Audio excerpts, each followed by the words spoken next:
على كل in what was collected by the Imam al-Bukhari and Muslim on the authority of Abu Hurairah, may Allah be pleased with him, the Prophet said, sallallahu alaihi wasallam, that Allah wanted to try and to test 3 men from Bani Israel. The same way He's testing everybody here and me as well. So Allah sent an angel in the form of a man to these 3 men. So from the aqidah of the Muslim is not the khurafat of the angels in Western mythology, the cartoons with the little white babies with wings and they naked flying around, and the cartoons. That's khurafat, that's shirk, that's hamq. But the angels in Islam, you have to know about them, what they are created from, what they do, what they don't do. One of the characteristics of the angels is they have the ability to do it tashakkul. They can take on forms. So Allah sent angels to Ibrahim. He sent angel Jibril to the Prophet looking like a man. So in this case, He sent an angel to 3 regular people.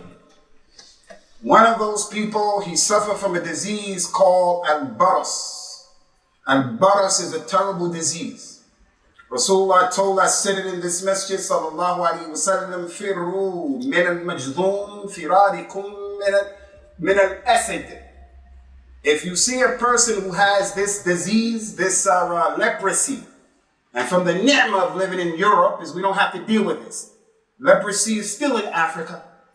Leprosy is still in the underdeveloped world right now. And just like when their wives get pregnant, they don't have access to easy, simple, go to the doctor so we can find if there's a problem. Where we come from, it's tough. So Allah has given us a ni'mah in being here in Europe. No doubt about that. The angel came to the man with the leprosy. Rasulullah, if you wanted to accept Islam during his time, you would go to him. Or the chief of your tribe will go to him. And your chief will represent you. And the chief will say, we're going to give you the bay'ah, Ya Rasulullah. I'm going to shake your hand that I'm a Muslim and my people. Rasulullah saw the leopard wanted to come to give him the bay'ah. Rasulullah told that man, Ala rislek, laqad ba'ya'naka min hahuna. You stay over there. I gave you the bay'ah. You don't have to come and shake my hand. So if you think socially distancing from COVID was something, leprosy is on another level. Their skin, meat falling off. It stinks. Dead meat. It's crazy.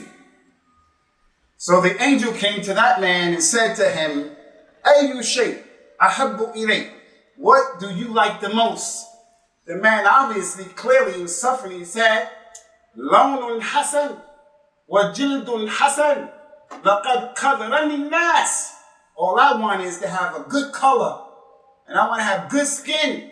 Because the way I am right now, the people despise me. Can you imagine socially what this man is going through with leprosy? You don't want him around. It's like a person who doesn't bathe. He has body odor. It's like, hey man, this is other. You're offensive.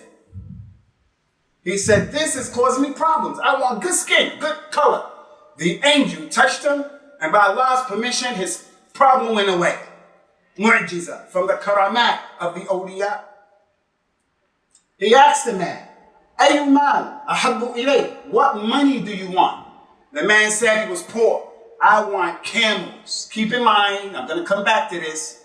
Rasulullah says, sallallahu alayhi wa sallam, al-fakhr wal-khuyala fi ashab al-khayl wal-ibil. Bragging and being proud is with people who own racehorses, horses like the Arabian stallion.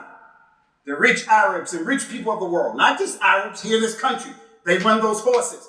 Those are some beautiful animals, especially the stallion horse, the Arabian stallion, beautiful. But those people are arrogant, not all of them. In our community, this is similar to the one who has a Bentley. He has one of those expensive sport cars. He has what? A Bentley Rolls Royce, top of the line Mercedes, an Audi. He has a Range Rover.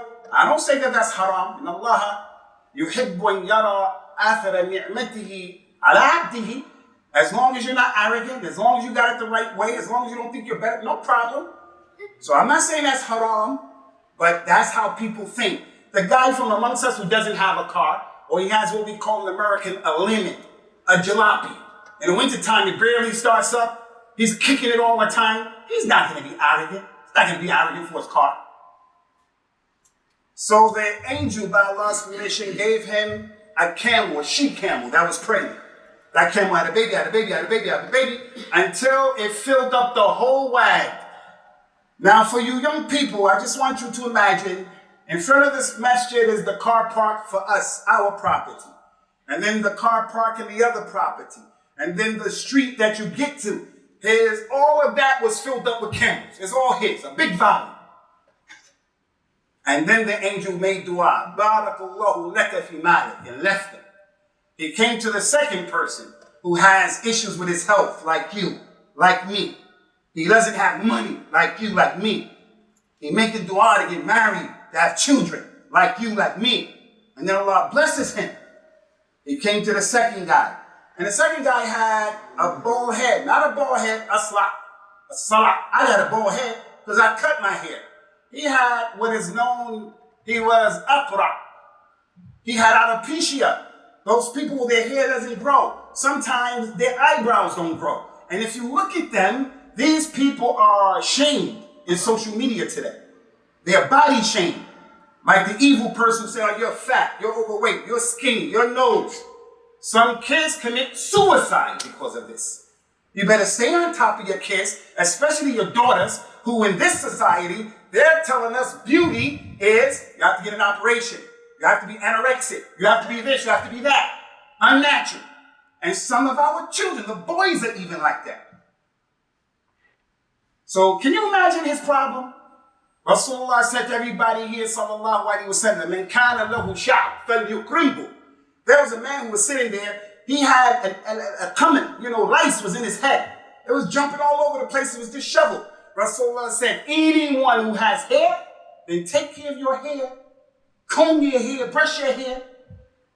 What are you talking about? You come in my door as my son, and you have dreadlocks in your hair, talking about Bob Marley, Rastafarism? What are you talking about? You can't have dreadlocks in this religion. Yeah, but Prophet Muhammad used to braid his hair. Yeah, he used to braid his hair. What are you, a mujtahid in the religion now? Did Rasulullah have dreadlocks like Bob Marley? He used to braid his hair, but there's fiqh and fahm behind that. Don't be coming making your own ijtihad, making a new religion. Whoever has hair, let him comb it. Let him take care of it. And that's why we find these people in terms of hair care. You're a Muslim guy, you have a business where you sell fake hair. This is not the job for you. Your wife has fake hair. This is not the religion, but that's not the point. This man, he didn't have any hair. There was a lady, she got married, or her daughter got married, and when they wanted to take the daughter to the husband, the girl had alopecia, no hair. So the mother and the women put a baruka wig on her. But it was something in the heart of the mother said, we better nastafti and nabi. Let's ask Rasulullah. Ya Rasulullah, our daughter, she has alopecia, she got married, she was there. And we put the bill, we don't want the boy to see it. Rasulullah said, take it off and let her go to him with this. You should have told him this already. You can't get married to someone and you got something they're supposed to know, another wife. You got an STD, herpes, HIV, and you're not telling them? What kind of stuff is that? You don't work? Rasulullah didn't let her go with a fake hair. So, but it goes to show the sensitivity. Can you imagine the fitness socially of that girl not having hair? People who get chemotherapy, may Allah give them shifa, their hair fall out. Women and men, they start to develop, uneasiness in society. This man was like that, naturally. The angel, what do you want? He said, I just want nice hair. Because the people ridicule me because of my situation. I don't want to keep going through that. Touched him, the hair came. What kind of money you want? I want cow. I want a cow. Like cow, like cows. Gave him a cow pregnant. That cow made many babies, filled up the whole valley. Allah is a razak. Dhul quwwatil mateen. In kunta la ta'lam. You didn't know that? He went to the third person. And this man was blind. Nas'alullah al-afi was-salam. What do you want? I just want to be able to see. I want to be able to see the people. I have grandchildren in America who I haven't seen yet. I go to Hajj for 2 weeks, 3 weeks, a month. Can't see my little son. When we come back after seeing these kids for the first time, we pick that baby up and we kiss him and we put him all over, smell him, because it's a ni'mah to be able to see your child. Can you imagine life without being able to see? You will absolutely need people around you to move. You can't get from here home by yourself. You're going to be thaqil on the aktaf of the people. And if there's a mustaghil fihim, a mutashaddid, alladhi qasi, you got that, you in trouble. You don't want to lose your eyesight. But he did. Prophet Muhammad says, sallallahu alayhi wa sallam, من ابتليت من عباده بحبيبتيه فصبر عودت منها الجنة. Anyone who I take his eyesight and he can't see, and then he has sabr on that situation, I will replace his eyesight with Jannah Yawm al-Qiyamah. Because it is a big fitna. Big fitna. What do you want? I want to see. Touch them, he can see. What kind of money you want? He said, I want sheep, ghanam. Keep your mind on this. Prophet Muhammad says, sallallahu alayhi wa sallam, as-sakinatu fi ahli al-ghanam. Tranquility, ease is with the regular people own sheep. They're just to the ground. Relax.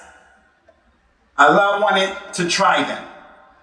After all of this wealth, after all of this good health, Allah wanted to try them. الذي خلق الموت والحياة ليبلوكم أيكم أحسن عملا.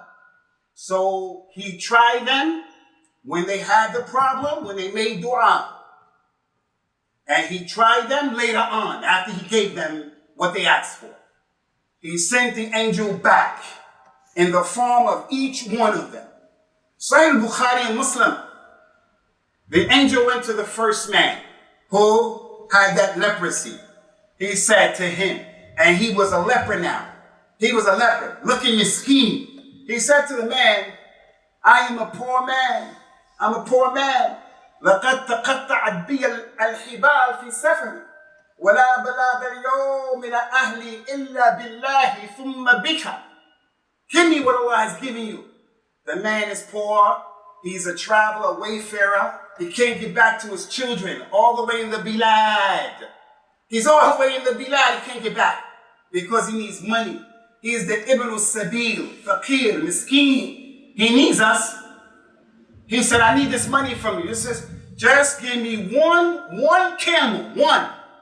I don't want all of your camels. Islam doesn't want all your money. 2.5% of your wealth. If it stayed with you for 1 year, you had enough. This masjid is not asking you for all of your money. This masjid is not asking any of you. Give us all of your kids all day. We say, no, give us your kids on Wednesday and Thursday. Let them come to the madrasa and learn their religion. Give us your kid and bring them to the masjid to learn their religion. Give us your kid 1-2 days in the summertime to go on the residential. That's all we're asking. But he won't bring his kid. And then he wonders why his kid is behaving. Because he has no Islamic exposure. You know what the man said? The leper. The leper, when he said, Al-Huquq kathira. I got a lot of responsibilities. The man has a lot of camels. He had the nerve to say, I have a lot of responsibilities. And that's true. I got to pay my council taxes. I have to pay for my children's education. I have to pay this. I have to pay that. I have a car note. I have to pay my mortgage. I have to pay. It's true.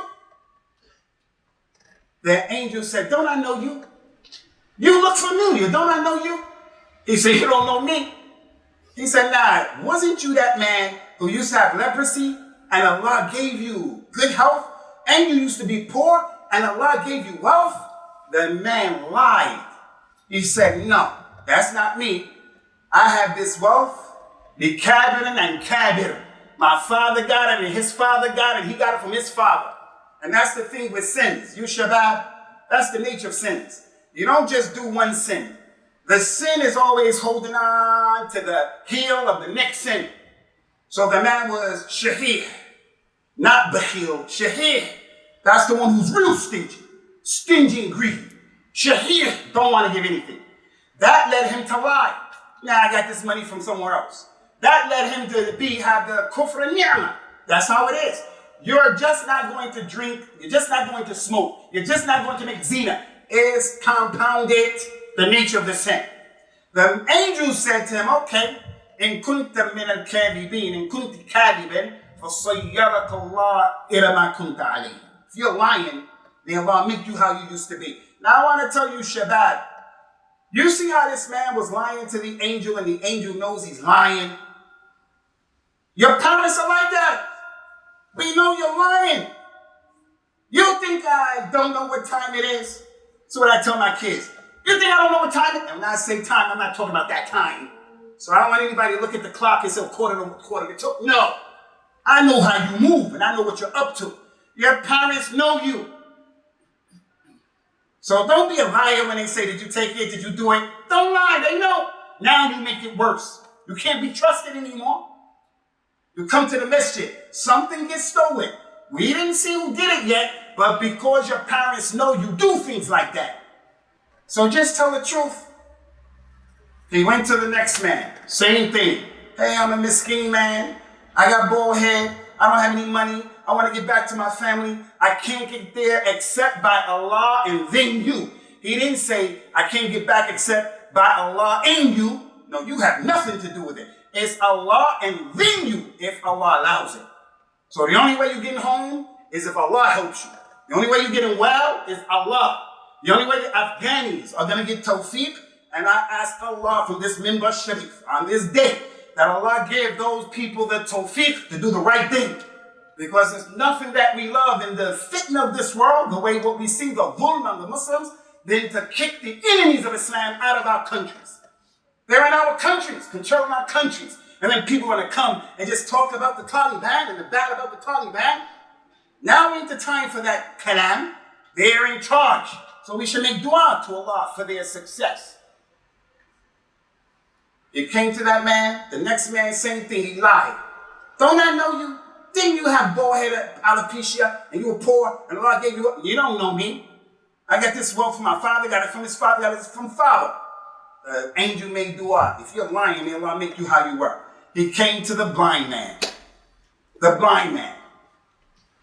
As Sakina is with the people who have sheep, like our relatives back where we come from.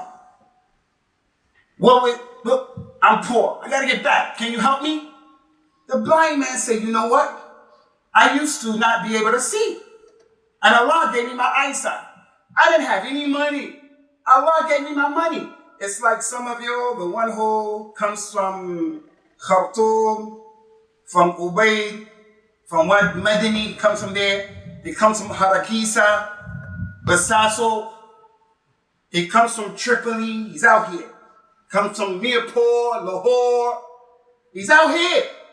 His father and his grandfather were in the dirt. Just talk to your dad. Talk to your granddad. In the dirt in Afghanistan. What they used to eat.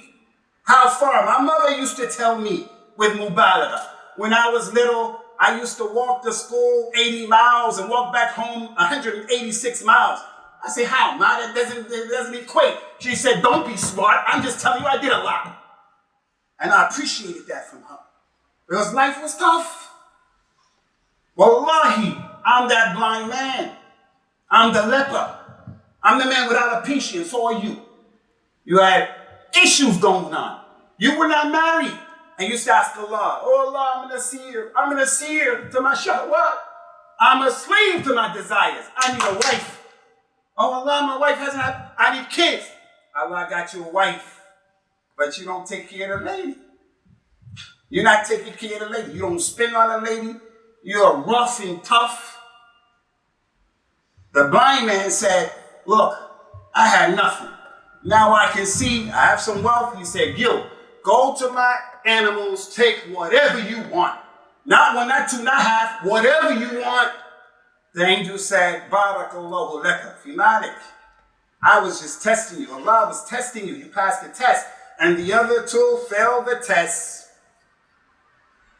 So was the Prophet sallallahu alaihi wasallam telling the people this authentic hadith because it's similar to the stories, the qasas of the khurafat of the non-Muslims, Rumpelstiltskin, right? So we want to buy our Muslim daughters and kids books, baby books, with stories about Cinderella and her 7 bad sisters and Pinocchio. Instead of teaching them the Quran and the Sunnah, we want to take an Italian story of khurafat, talk about the little boy, that in those cartoons and stories are subliminal messages.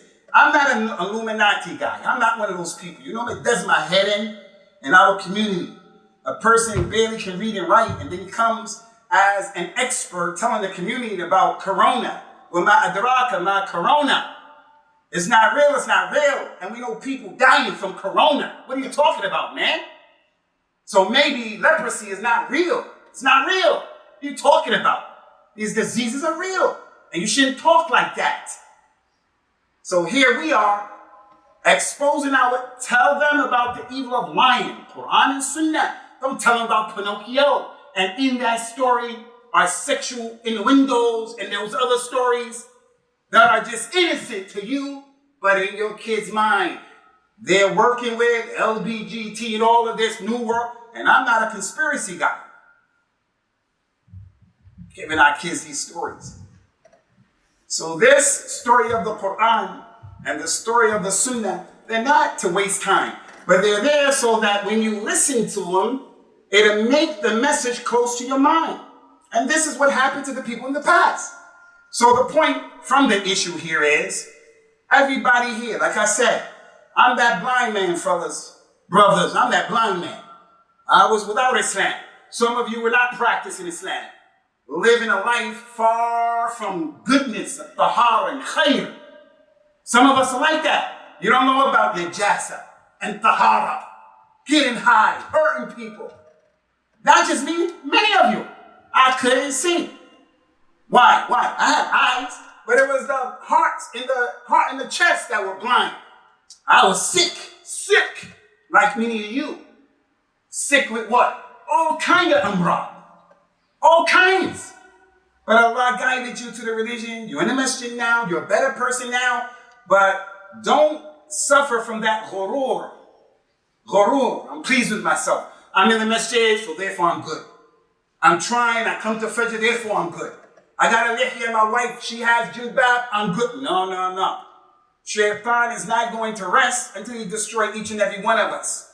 So I want to say to you now, as one of the people who are trying to move Islam forward in this masjid, our masjid is not asking you, your masjid, it's not asking you for all of your money. We're not asking you to come here and be here all day. But we're saying to you, Allah has blessed you. And the masjid is now saying to you, we can't get to where we're going except by Allah and then your help, your cooperation. And what cooperation do we need? What we need from you? We don't just need your money. We need your expertise. You're a doctor, you're a lawyer, you're a plumber, you're a chippy, whatever you are. Bring your expertise to the table and help the community. And whoever has wealth, a lot of level, bring it to the table. You were that person, you were that person who you didn't have any money at one time. And wallahi, I know some of the brothers here are in a difficult situation. Laji'un. We had our last person died from our community, brother from Ethiopia, Eritrea. That life is not easy. There's no istiqlal. You don't know what's going to happen. So some of them are in need. We're not going to ask them more than what they can give, but even that person can help. How does he help? Yesterday we fasted because of the day of Ashura, the community fasted. The masjid fed the community, brotherhood, Ashura. The masjid didn't have to do that, but we want to create the environment that people know each other. All right, that brother doesn't have any wealth. Come to the masjid, you be the one who helped to serve the people from the Muslims. You don't have any money, but you can still be from the best of the people. The best of you is the one who brings benefit to others.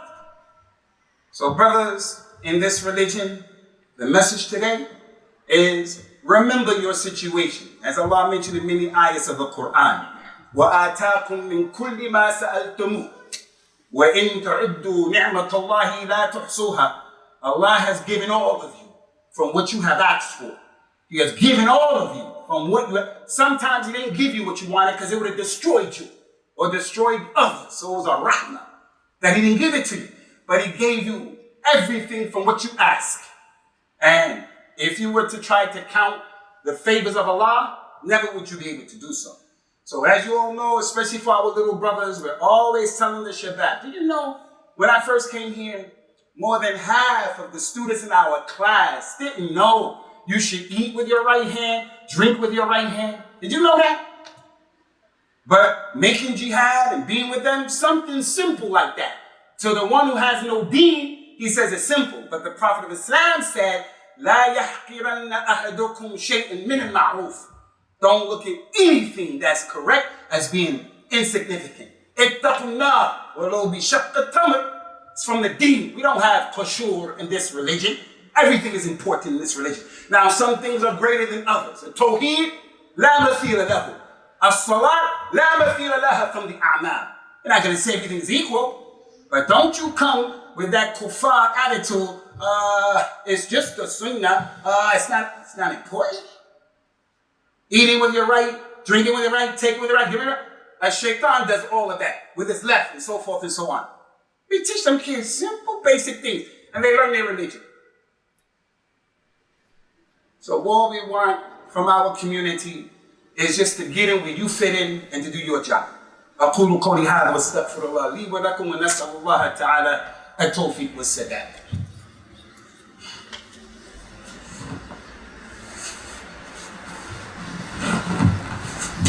الحمد لله حمدا كثيرا وطيبا مباركا فيه. وصلوات الله وسلامه على نبينا الأمين وعلى آله وأصحابه أجمعين.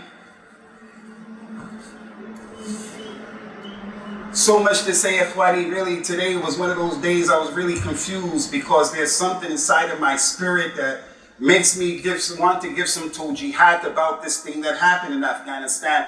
But I'm just going to leave it for right now because I know, as Abdullah bin Mas'ud said, ما أنت بمحدث قوم لن يبلغ عقولهم إلا كان لبعضهم فتنة.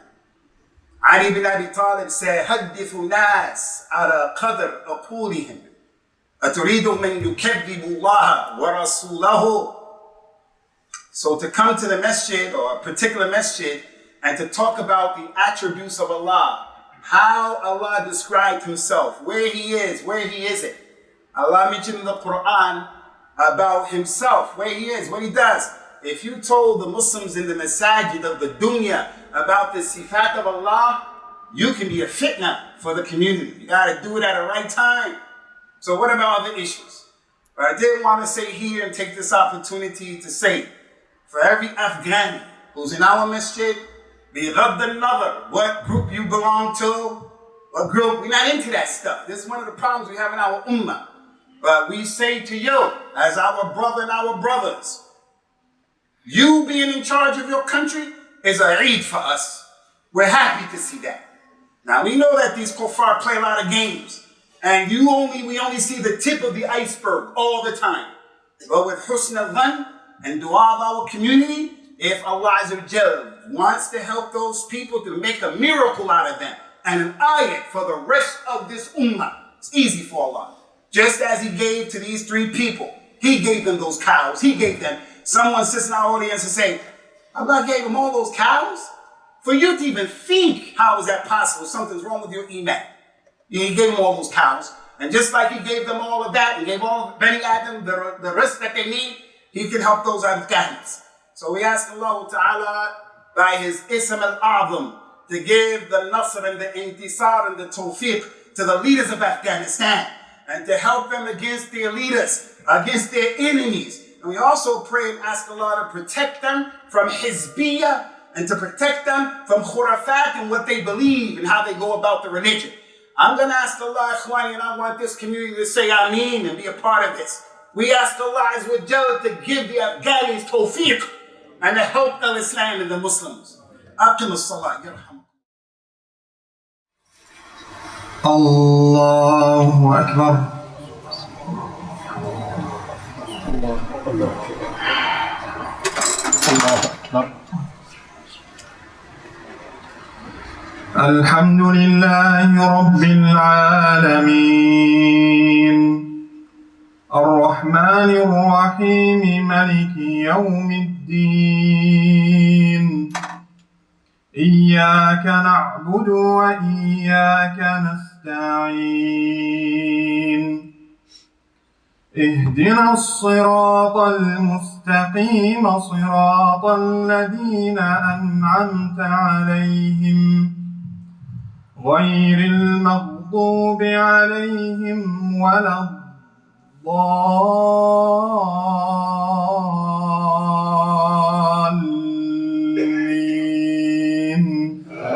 آمين.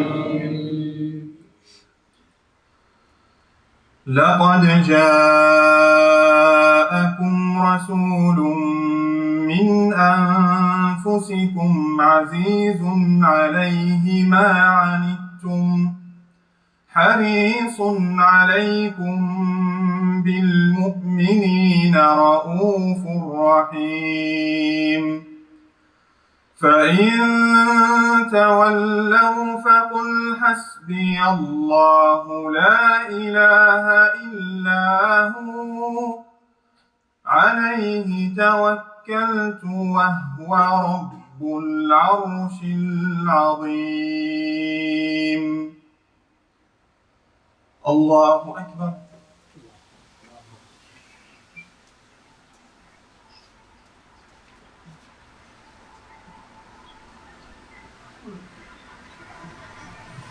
سمع الله لمن حمده. الله أكبر.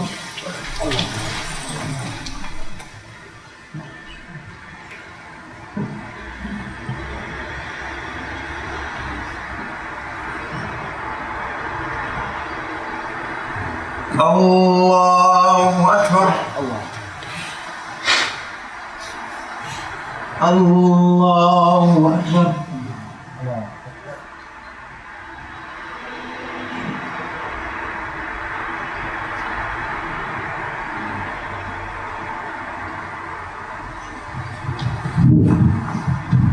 الله أكبر. الحمد لله رب العالمين الرحمن الرحيم مالك يوم الدين إياك نعبد وإياك نستعين اهدنا الصراط المستقيم صراط الذين أنعمت عليهم غير المغضوب عليهم ولا الضالين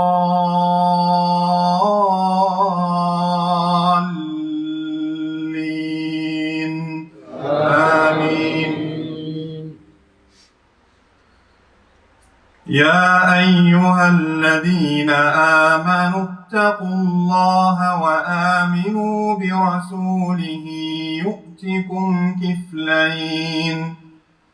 يؤتكم كفلين من رحمته ويجعل لكم نورا تمشون به ويغفر لكم والله غفور رحيم.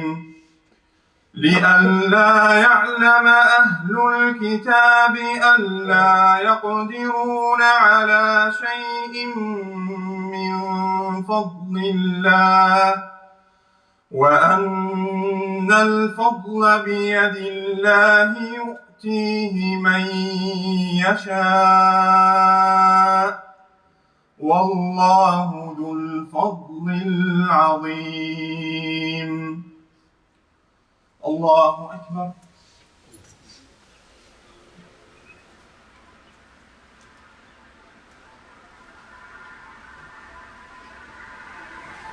سمع الله لمن حمده. الله أكبر.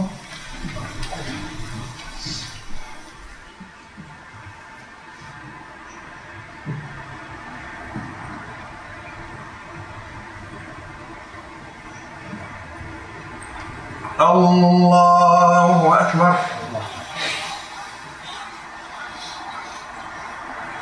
الله أكبر.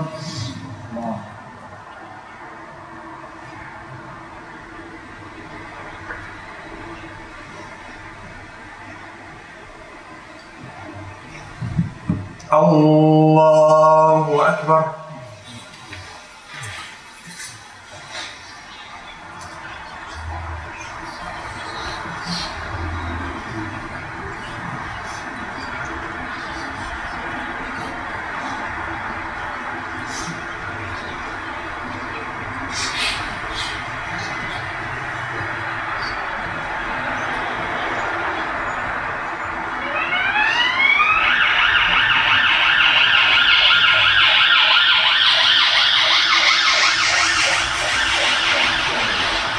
السلام عليكم ورحمة الله. السلام عليكم ورحمة الله. غرباء غرباء غرباء